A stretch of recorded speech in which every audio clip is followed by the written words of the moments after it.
विरोधकाला कसं बरं वाटलं सांगा. अनेक लोकांचे डोळे पांढरे व्हायला लागले राममंदिर झाल्यामुळे. त्याचे पांढरेच होणार आहेत. पण हृदयात प्रत्येकाचा राम आहे. तिनके हृदय बसव रघुराया, किनके हृदय बसव रघुराया, जिनके कपट दंभ नाही माया. एक सूत्र बघा. माया माया म्हणजे काय? मी आणि माझं याला माया म्हणतो. मैं और मोर तौर ते माया. गोस्वामी तुळशीदासजी महाराज म्हणतात माया माया म्हणजे माया म्हणजे मुलीचं नाव नाही. मम माया दुरत्तया गीता सांगते. पारस वागुल कराणी मुंगी मेरू ओलाणी तरी मायेची पैनथडी देखती जीव. हा भयानक माया. आणि प्रत्येकाच्या घरात माया आहे बरं काय. आता हे ज्ञानेश्वरीच्या वयात तुला कठीण वाटते, पण माया कशी प्रभावित आहे आपल्याकडे ते सांग. साधा दृष्टांत आहे. दोघं भाऊ, एक मोठा भाऊ. आंब्याचं सीजन सुरू झालं. मोठे मोठे आंबे येतात ना कलिमे. किलोमध्ये दोनच आंबे, दोनच आंबे. एक भाऊ वरच्या मजल्यावर, एक भाऊ खालच्या मजल्यावर. दोघांना एक एक मुलगा. भावाचाही मुलगा आला आणि आपला स्वतःचाही मुलगा आला. बाबा काय आणल्यावर किलोमध्ये दोनच आंबे आले. माया किती प्रभावी आहे त्याकरता बोलतो. आंबे तर दोनच आहेत, मुलंही दोनच आहेत. एकूण भावाचा मुलगा आलेला आहे, इकडे एकूण आपला मुलगा आलेला आहे. आणि तितक्यामध्ये त्यानं बघितलं तर काय, ज्या बाजूला आपला मुलगा यायला त्या उजव्या हातामध्ये छोटा आंबा आहे आणि ज्या बाजूला आपल्या भावाचा मुलगा यायला तिकडे मोठा आंबा आहे. किलो मध्ये दोनच आंबे आले. मग त्याने काय केलं असेल, काय केलं असं सांगा. तुमचं म्हणणं काय, काय केलं असेल? त्याला कायच केला नाही, गुन्हागार केला. गुन्हागार केला ना, मल्टिप्लिकेशन गुन्हागार केला. इकडचा हात इकडे केला, इकडचा हात इकडे केला. वरच्या मजल्यावरून भाऊ बघत होता. मोठा आंबा आपल्या पोराला दिलाय आणि छोटा आंबा मशाला दिलाय. त्याला वरून बघितल्याबरोबर खाली आला आणि अगोदर सांगितलं आजच वाईट होईल, काही बोलू नको, तुझा कापडाचा व्यापार नको, मला काही तुझं देणं घेणं नाहीये आणि हे आजपासून तुम्ही आणि मी वेगळं राहणार. त्यांना सांगितलं अरे 20 वर्षापासून आपण एकत्र आई वडील कधी एक रुपयाचा घोळ केला नाहीये. आपण दोघे भाऊ एकत्र म्हणून आपला एवढा मोठा व्यापार उभा राहिलाय. त्यांना सांगितलं काही बोलू नको, तू वाईट वेगळं वेळ. त्याला विचारलं झालं काय. त्यानं सांगितलं आंब्यानं सगळं दाखवलं. त्याला माया म्हणतात. संतांना माया स्पर्श करत नाही. तुम्हाला सांगू, तुकाराम महाराजाला एकाने आंब्याची या उसाची मोळी दिली. उसाची मोळी दिली आणि ते मोळी घेऊन तुकाराम देहूमध्ये येत असताना बऱ्याच लोक माणसाने तुकारामाला एक ऊस द्यावं घे. लोकांनी अशी ऊस सुख घेतली त्या मोळीमधून आणि घरी एकच राहिला. पत्नी काय म्हणली असतो, आरती केली असत, आपली कधी काय विचार करा. तुकारामाच्या पत्नीने सुद्धा आरती केली नाही. ते ऊस घेतला, पाठी घातला, त्याचे 3 तुकडे झाले. आणि तेव्हा तुकाराम म्हणतात आपल्याला लेकराचं वाटी बरोबर केलीच म्हणे. त्याला माया म्हणतात. माया सामान्य नाही. आणि राम कोणाकडे येतो लक्षात ठेवा, जिनके कपट दंभ नाही माया, तिनके हृदय बसवून घोरा. हे आध्यात्मिक चिंतन आहे. एक प्रश्न विचारला भारतमाला, मार्ग कोणता आहे? मला कुठं जायचंय? चित्रकूटाकडे जायचंय. दुसरा प्रश्न विचारला वाल्मिकाला, कुठं राहू? तर भगवान वाल्मिक सांगतात चित्रकूटाच्या ठिकाणी राहाय, चित्ताच्या ठिकाणी. आणि तिसरा प्रश्न विचारला अगस्ती महामुनीला, मला मंत्र सांगा.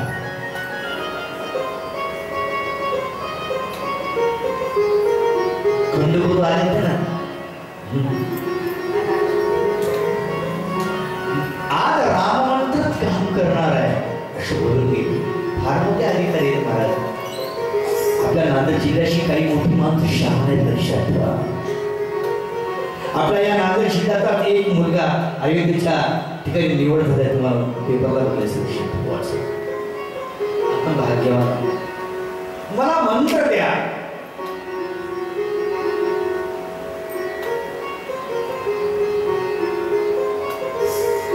अब सो मंत्र देई प्रभु मोही. भगवान म्हणतात अब सो मंत्र देई प्रभु मोही, जिही पुकार मारहु मुनि द्रोही. इष्टाचा सन्मान करण्याकरता मला मंत्र द्या. आणि आपण जे मंत्र जप करतो ना ते सामान्य समजायचं नाही. मंत्र त्याला म्हणतात मननात त्रायते इति मंत्र. ज्यातून जप केला असताना माणसाला काढून येतो त्याचं नाव मंत्र. आणि भगवत नाम मंत्रेवर राम तर सर्वात मोठा मंत्र आहे राम नाम. अरे राम नाम माझे शंकर घेतात हो. श्रीराम जय राम, श्रीराम जय राम जय राम, श्रीराम जय राम जय राम, श्रीराम जय राम जय राम, श्रीराम जय राम जय राम, जय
कथा आहे त्याची लक्षात ठेवा. राम मंत्राचा पाठ करतात. मला मंत्र तुम्ही द्या राम म्हणतात अगस्ती महामुनीला. काय काय घेतलं? मार्ग घेतला कोणता निवडायचा. एकाकडून ठिकाण निवडलं आणि दुसऱ्याकडून मंत्र घेतला. परमात्मा चित्रकूट पर्वतावर स्थिर झाला. भगवान राम, लक्ष्मण आहे, भगवती सीता इकडे. तिथे बराच परिवार जोडला गेला श्रीरामाला. अनेक भिल्ल, अनेक किरात श्रीरामाला भेटायला यायचे. राम आणि तुम्ही अशी समजू नका अयोध्या सोडली म्हणून. आजपासून आमचा परिवार तुम्ही आपला माना. सामान्य माणसाला जोडतो त्याचं नाव राम. भिल्लाला कोण जळले ते सांगा ना. ती लेकर आली, ती व्यक्ती आली राम. आणि तुम्ही अयोध्या सोडून वनात आला. तुमची आई नाहीये, तुमचे बाबा नाही, तुमचे भाऊ नाही दुसरे. आम्ही वेगळे नाही बरं का. राम सगळ्यावर कसा प्रेम करतो याचं प्रतिपादन रामचरित्र मानव. इकडे सुमंत निघालेले.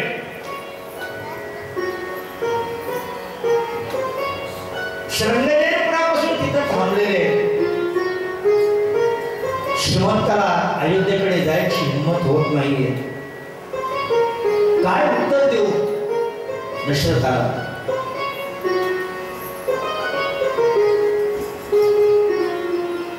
मध्यरात्री कोणी पाहणार नाही, कोणी विचारणार नाही. लोक वाटेमध्ये बसलेले. अयोध्येतली माणसं तशीच वाट बघत आहेत श्रीरामाची. गायीने हांबरडा फोडलेला आहे. राम याच दिशेला गेले म्हणून गायी त्याच्यात उभे आहेत. आज राम येतील म्हणून. राम नाही तर काय जगण्यात अर्थ आहे. साध्या अयोध्येचं लक्ष बाहेर आहे. रात्री माणसं झोपी गेली असतील म्हणून सुमंत रात्री मध्यरात्री आलेले आहेत.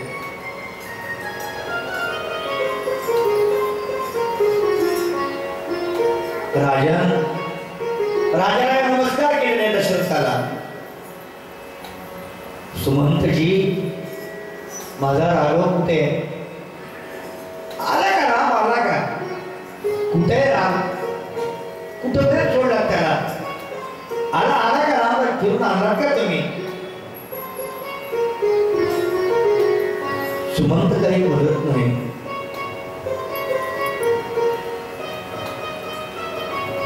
राजन, ती तुमची संतान आहे. ही रघुवंशाची संतान आहे. तुम्ही वचनाचं पालन करण्याकरता आज्ञा दिलेली आहे. तुम्ही वचनाकरता तयार झालात आणि तुमचा मुलगा असल्यामुळे तो वनातून कसे गेलो राजन? कसे शक्य? प्राण जाई बरो वचन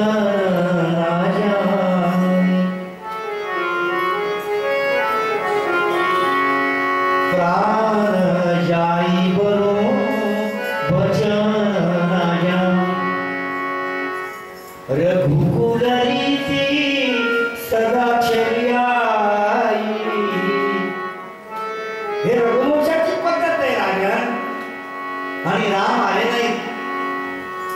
राजाचं हृदय फुटलेलं आहे. अंबरला फुटलेले राम आणि मी जिवंत राहणार नाही. आता माझा राम नाही. मला तिथं जाऊन सोडा, तिथं राम आहे. मला या अयोध्येमध्ये नकोय. दशरथ म्हणत आहे मला घेऊन सोड. कौशल्य जिथं राम आहे मला तिथं घेऊन सोड. रामाविना नाही कटत. हे जीवन रामाविना नाहीये.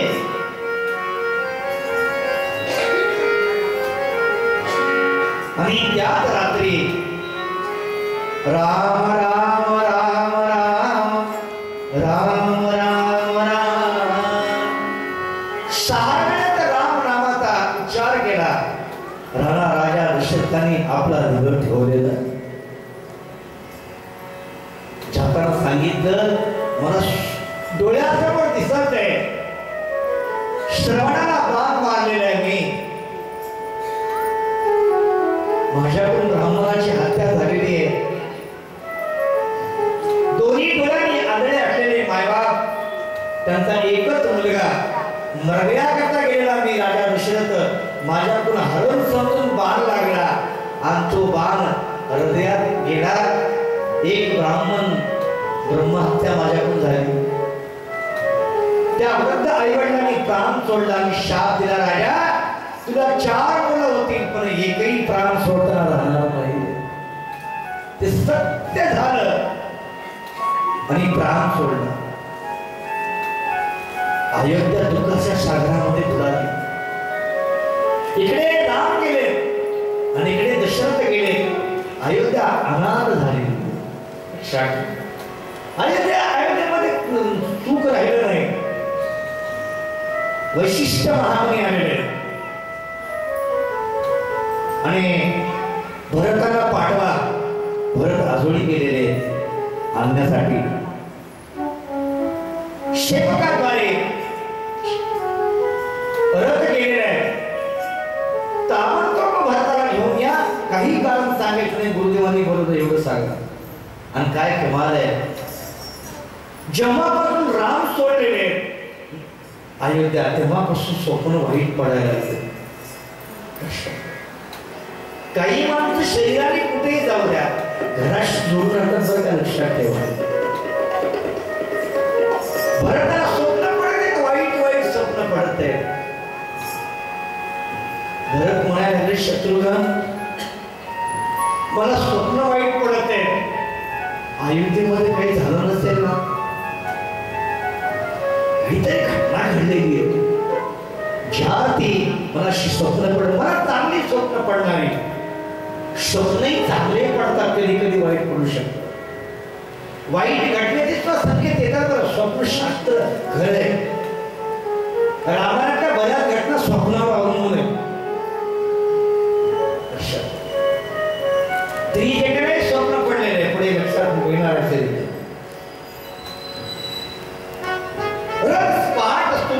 होण्याच्या अगोदर हजर झाला. अयोध्येतील माणसं आलेली आहेत. बघितल्याबरोबर तसे भरत घाबरलेले आहेत. काय झालं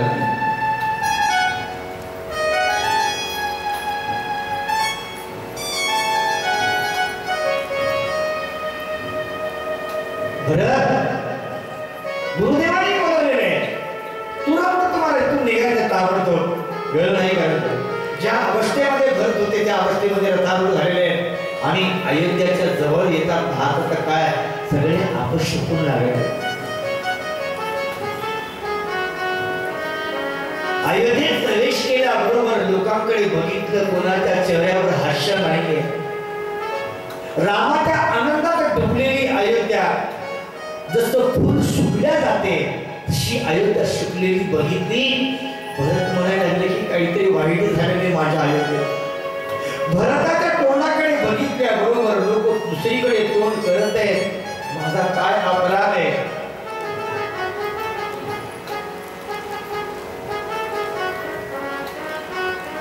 प्रथमता आईकडे आहे, कैकेयी मातेकडे. कैकेयी माता वाट ताट घेऊन उभी आरती करायला. भरताने बघितलं आई एकटी आहे. आतमध्ये नेलं, आरती केली. बेटा आई, अयोध्या चांगली आहे ना? कोण्याही अयोध्येतल्या माणसाच्या चेहऱ्यावर आनंद दिसत नाहीये. काय घडलं सांग मला. एकही म्हणजे सगळं व्यवस्थित चाललं होतं, पण एक घटना ब्रह्मदेवानं केली आणि तुझ्या वडिलांचा प्राण हरला. आणि राजा गेल्यामुळे ही सगळी अयोध्या दुःखात आहे. वडिलांचं दुःख ऐकल्यानंतर हृदयामध्ये घात झाला. माझी पितामह गेले. भरत धरणीवर पडलेले, पितामह छेडले गेले. भरताला सावध केलेले, बेटा मी सगळं बरोबर केलं होतं. काय बरोबर केलं होतं आई? तर आई श्रीरामाला सिंहासनावर बसवणार होते आणि माझे 2 वर मी मागितले राजाला. पहिला वर मागितला सांगताना वेगळं सांगितलं. रामाला वनवास ऐकल्यानंतर भरत खूप रडले हो. भरत म्हणतात ताई काय झालं म्हणे, वडील गेलेला तर दुःख बाजूला गेलं, राम वनात गेले याचं दुःख मोठं झालं आणि भरताला फार मोठा आघात झाला. रामावर सगळं प्रेम, इतका मोठा आघात झाला. कधी कधी गाडीवर आपण पडलो तर आपल्या पडण्याकडे लक्ष नसते, आपल्या गाडीवर त्या भाला काय लागले काही त्याकडे लक्ष राहते. तसं झालं. शांत राजाचं दुःख कमी वाटलं, पण राम गेला म्हटल्यानंतर ठाव पडलं. आई केवढा मोठा घात केली म्हणे तू, मला राज्यावर बसवण्याकरता प्रयत्न केलाय, हे चूक आहे. भरत काही बोलले नाही. मला लक्षात ठेवा, बोललेलं वर्णन आल्यावर काय मौन धारण केल्यानंतर आणि कथाकाराचं म्हणणं आहे भरताने खूप बऱ्याच गोष्टी कठोर बोलल्या आणि ते आपण बोलू नये म्हणून बोलले नाही. मी सुद्धा बोलणार नाहीये. भरताने स्वतःकडे बघितलं. कोणतीही घटना होत असताना माणसाने स्वतःकडे अगोदर बघावं. भरत म्हणतात तू कारण नाहीये, मी तर तुझ्या पोटी जन्माला आलो नसतं तर हे झालं नसतं. लक्षात माझा अपराध आहे. कैकेयीच्या पोटी जन्माला येणं हे मी अपराध केलेला आहे. माझ्या एवढा पापी या भूमीवर कोणी नाहीये. नाही काही बोलले. कौशल्या माझ्याकडे आले. डोळ्यामध्ये अश्रू वाटलेली कौशल्या माता. कधी कधी डोळ्याचं पाणी जास्त भरलं ना, समोरची वस्तू अंधुक दिसते. रामच आला असं वाटलं, कारण भरत हा रामासारखाच होता, काही फरक नव्हता, काही फरक नाही. राम कौशल्य म्हणाले, राम आला का राघव? बघितलं तर काय भरत भरत भरत म्हणे लागले आई रामाला वनाच्या पाठवण्याच्या मध्ये माझा एक लेश मात्र हात नाही. माझी काही चूक नाहीये. माझी एकच चूक आहे, मी कैकेयीच्या पोटी जन्माला आलोय. विषाच्या वेळीला कुठं अमृताचं फळ लागते काय? कैकेयी विषाची वेळी आहे आणि ती तिच्या पोटी जन्माला आलेला भरत आभारी आहे.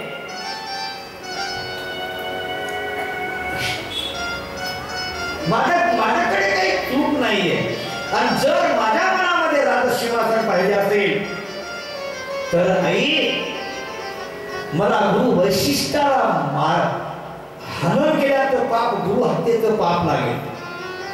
एखादा नवजात जन्मलेलं बालक आहे त्याला मारण्याचा पाप मला लागेल.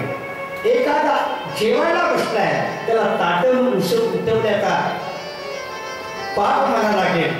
28 पापाचं वर्णन आहे भरताच्या मुखात. भरत म्हणतात की जर मी चूक केली असली तर मला हे 28 प्रकारचं पाप लागू दे. खूप रडले भरत. कौशल्या माता म्हणते भरत बेटा मासोळी पाण्यातून येऊन रस्त्यावर चढायला लागेल. हा जो सूर्य आहे हा सूर्य याला अंगार मिळवून टाकेल. पण भरताच्या मनामध्ये पाप निर्माण होऊ शकत नाही. भरत मी तुला ओळखते रे भरत, मी तुला ओळखते. खूप रडलेले. सूर्योदय झाला. वैशिष्ट्य महाराजांनी राजाला तेलामध्ये ठेवलं होतं त्या काळात. कैकेयी देशातून आणण्याकरता भरताला वेळ लागते म्हणून तेलात ठेवलेले राजाचं प्रेत संस्कार विधी केलेली आहे. दशक्रिया विधी पूर्ण झालेली आहे. दशक्रिया विधीनंतर वैशिष्ट्य महामुनी आलेले. भरत राणे वचनाकरता देह ठेवला राजाने. आपल्या तोंडातून निघालेले वचन सत्य व्हावं याकरता राजाने प्राण सोडला. तुझे वडील बघ आणि तुझा ज्येष्ठ भाऊ राम असलेला वडिलाच्या वचनाकरता निघून गेला आणि तुझंही कर्तव्य वडिलाच्या वचनाचं पालन करत तू राजसिंहासनावर बस. वैशिष्ट्य सांगायला सुरुवात करायला लागली. 6 गोष्टी सांगितल्या वैशिष्ट्याने. ते सगळ्याकरता कामाचे. आपल्या हातातल्या 6 गोष्टी नाही बरं का. अशी घटना का व्हावी रामराज्यामध्ये? 6 गोष्टी आपल्या हातात नाही. लक्षात ठेवा. पहिली गोष्ट आहे हानी आपल्या हातात नाही. एखादी हानी होणार आहे आपल्या हातात आहे नाही. इथून गेल्यानंतर आपण सुखरूप असाल. माणसे म्हणतात हो रात्री काल त्या माणसाचा अपघात झाला. नुकसान काय माहित नाही. हानी माहित नाहीये. लाभ माहित नाही. यानंतर काय लाभ होणार आहे. लाभही आपल्या हातात नाहीये आणि हानी आपल्या हातात नाही. नंबर 2 3 जन्म आपल्या हातात नाहीये. आपल्या हातात जन्म आहे कसा? कोणाच्या घरामध्ये जन्माला येत तरी आपल्या हातात नाही. बाबा ज्याच्या घरी जन्माला घातले तिथे राहावं लागते. आपल्या हातातली बाब नाहीये. जन्माला हातात नाही तसं मरणही हातात नाही. काय सांगता येते? या देहाचा भरोसा आहे का सांगा ना. क्षणभंगूर काय नाहीये. क्षणभंगूर नाही भरवसा. वारे सावन तोडा माया आशा. सावध व्हा बाबा. संत सांगतात काही बरोबर नाहीये. काही नसले मग गळा पडेल फासा. पुढे हुशार थोर आहे ओळ सांगा. राम राम स्मरा आधी. राम राम स्मरा आधी. आधी राम राम पालन करा. काही भरोसा नाहीये. या देहाचा काय भरोसा सांगा ना. आपल्या हातात जन्मही नाहीये. आपल्या हातात मरण नाही. 4 झाले. आणि नंबर 1 यशही आपल्या हातात नाहीये आणि अपयशही आपल्या हातात. कधी कधी संसारामध्ये यश प्राप्त होते लक्षात ठेवा आणि कधी कधी अपयशही येऊ शकते. लक्षात आपल्या हातात काय आहे? 6 गोष्टी सांगितल्या. काही शोचनीय वस्तू सांगितल्या रामायणामध्ये. ब्राह्मणामध्ये जन्माला आलाय पण वेदाप्रमाणे वागत नाहीये. तो ब्राह्मण शोचनीय आहे. भारतीय शास्त्र प्रत्येकाला माहित असलं. क्षत्रिय म्हणून जन्माला आलाय पण नीतीनं वागत नाहीये. शोचनीय भाऊ. क्षत्रिय आहे आणि शस्त्र घ्यायचं माहित नाहीये. तो शोचनीय. तुम्हाला सांगू इकडे आपल्या गाडीवर आहे. तुम्हाला सांगताय का रजपूत समाजातल्या महिला आहे. तुम्हाला सांगू कधी तर संकट आले नाही त्या रजपूत घराण्यातल्या महिला तलवारी घेऊन यायला काही वेळ लागत नाही. तेव्हा आणि तुम्हाला सांगू तलवार घेऊन मला काढता झाली पाहिजे. अशी ढिले ढिलं नाही तर वेळ आली ना तलवार काढता आली पाहिजे. एका मोठ्या विद्वान ओशोनं सांगितले. ओशोनं पाकिस्तानच्या बाजूला पंजाब आहे. तुम्हाला माहिती सगळ्यांना. कोणता प्रांत आहे? पंजाब राज्य आहे. का पंजाब बाजूला आहे म्हणे? त्याचं कारण आहे पंजाबमधली माणसं अशी मजबूत आहे. तुम्ही एक पंजाबचं बघा एखादं शीख आला तर त्याचं मनगट आपल्या मांडी एवढं राहते. लक्षात ठेवा. त्यांची एक महिला 10 पुरुषाला घेऊन असं फेकून देऊ शकते. क्षत्रिय लक्षात ठेवायचे. हे कोण आहे ते? क्षत्रिय. तलवार काढायचं बघायचं काम नाही लक्षात ठेवा. तलवार काढता येईल होता लक्षात ठेवा. क्षत्रिय वंशामध्ये जन्माला आला आणि हातात तलवार घ्यायचं माहित नाही, शोषणीय येतो. त्याचा पुढचा आहे का? आपण वैश्य कुळातली माणसं, वैश्य कुळामध्ये जन्माला आलाय आणि दान देत नाहीये. पैसे घरी येत नाही, बरं पैसे येत नाही. या जगामध्ये तुम्ही जितकं द्याल त्याच्या अनंत पतीनं वाढत असते लक्षात. आणि नगरेश्वर महिमा मंदिराचा महिमा आहे. नगरेश्वर मंदिरामध्ये दान करायची फार मोठी वृत्ती लक्षात ठेवा. मी तुमच्या सर्वांच्या श्रद्धेला साष्टांग प्रणिपात करतो लक्षात. फार महिमा आहे. किती मला सांगा, वर्षाच्या वरचे कार्यक्रम करते. 2 वर्षापासून चालू आहे भाऊचं. एक कार्यक्रम संपला 33 कोटी रुपयाचं काहीतरी काम झालं. अरे किती खर्च लक्षात ठेवा. हे कथा करणं सोपं वाटतं तुम्हाला? किती खर्च लागत असेल, कुठून रुपये काय येतात ते? त्याचं कारण आहे हे पटवून द्यायच्या की आम्ही वैश्य कुळामध्ये जन्माला आलो, आम्ही आमचा पैसा सत्कर्मी खर्च करू शकतो लक्षात ठेवा. पैसा सत्कर्मी खर्च करता आला पाहिजे आणि करत नसेल तर तो शोषणीय आहे लक्षात ठेवा. शूद्र घराण्यामध्ये जन्माला आलाय आणि मानाची अपेक्षा करतो, शोषणीय आहे. घरामध्ये पत्नी कलह करते. चांगला ग्रस्त आश्रमामध्ये पती चांगला भेटलाय तरी ती घरामध्ये जर कलह करत असेल, शांत वागत नसेल तर ती स्त्री शोषणीय आहे. कळते ना? गुरुच्या आज्ञेमध्ये शिष्य राहत नाहीये, शोषणीय आहे. दृष्टी जीवन जगतो. देव पित्र ऋण ऋषी ऋण फेडत नाहीये लक्षात ठेवा, शोषणीय. संन्यास घेतलाय आणि संसाराचं आकर्षण आहे, शोषणीय. वानप्रस्थी आहे पण भोग भोगायला लागलाय, शोषणीय आहे. मनुष्याच्या जन्माला आलाय, लोकांची निंदा करण्यामध्ये आयुष्य घालवलाय, तो मनुष्य शोषणीय आहे. स्वतःची चिंता करतो, जगाची चिंता करत नाही, शोषणीय आहे. आणखी महत्वाचं वाक्य सांगतो. राम ललाच्या या 500 वर्षानंतरच्या घटनेमध्ये आनंद होत नाही आणि उल्हासानं जय सियाराम म्हणत नाही, तो शोषणीय आहे. जय सियाराम. आनंद होत नाही, तो शोषणीय आहे. मानवाचा जन्माला आलाय आणि भगवंता तो भजन करत नाही. थोडंसं भजन घ्या. राजा राम राम राम सीता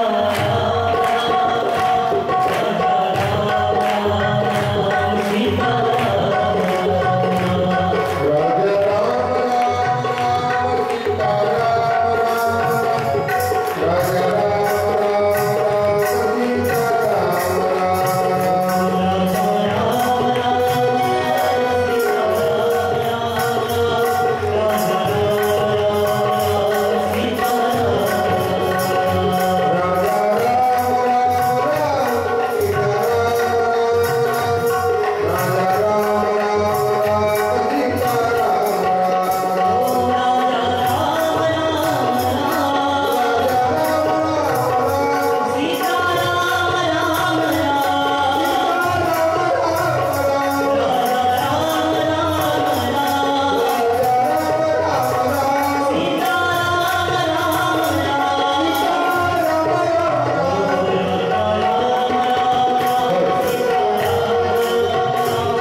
डोळे धन्य आहेत बरं का आपले.